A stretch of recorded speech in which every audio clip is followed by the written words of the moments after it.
Right, bit about Kevin Rudd in DC. The Prime Minister said today that there will be no change, which of course will be a great relief to the current ambassador and the man who of course was originally the Prime Minister to Albo's Deputy Prime Minister way back when he of course was fighting Tories, but actually really fighting Julia Gillard. Do you think he'll be there for another year or more?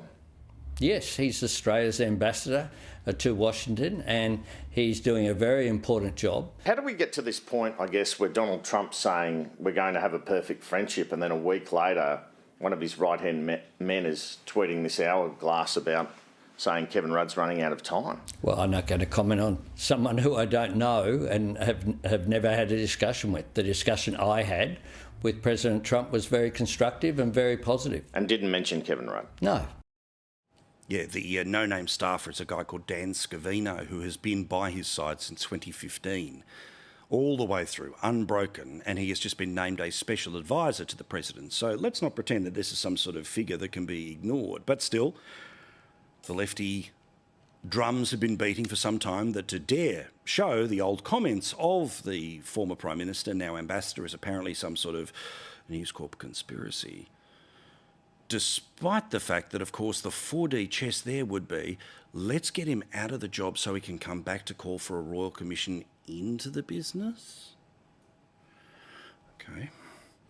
Interestingly, though, Anthony Albanese has apparently had a conversation with Donald Trump, but for some reason he has made no effort during that conversation to actually say, hey, all this tariff stuff that you're talking about, will that apply to us?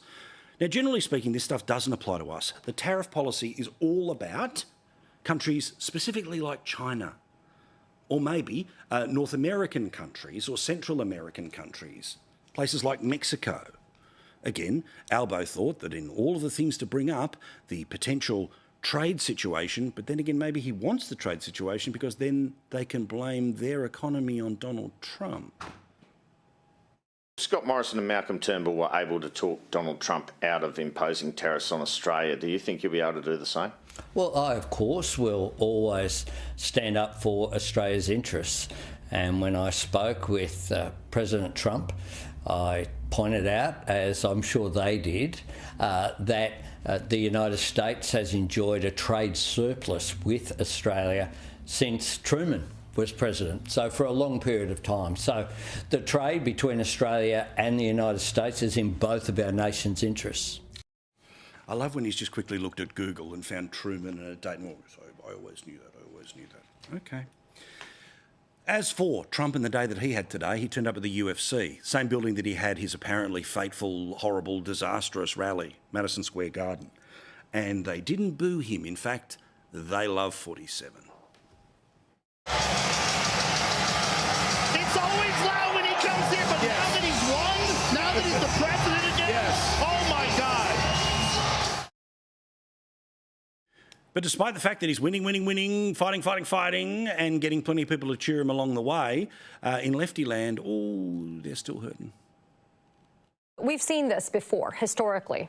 Adolf Hitler purged the Nazi party of Nazis that he felt had too much power and become political enemies. Now the country is going lurching back to the right. I hope it's not going as far right as that which happened in Germany in the 1930s. The Nazi thing didn't work. Yet, no, they'll keep rolling on. And remember when the election was apparently going to be decided by Taylor Swift getting involved? Well, some clever bugger with access to a computer has been able to use a little bit of AI to turn Taylor Swift and Trump, well, in the opposite direction.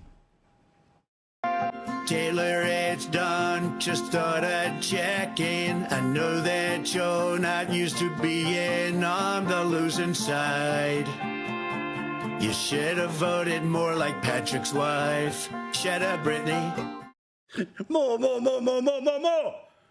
You feel silly, falling for the blatant lies. Kamala tricked you with shit pouring out her eyes. I'll be the president, you'll be a singer. It's a Trump story, pardon this finger. Oh, if that's the Taylor Swift song that I have to hear in my house for the next year or so, I'll be fine.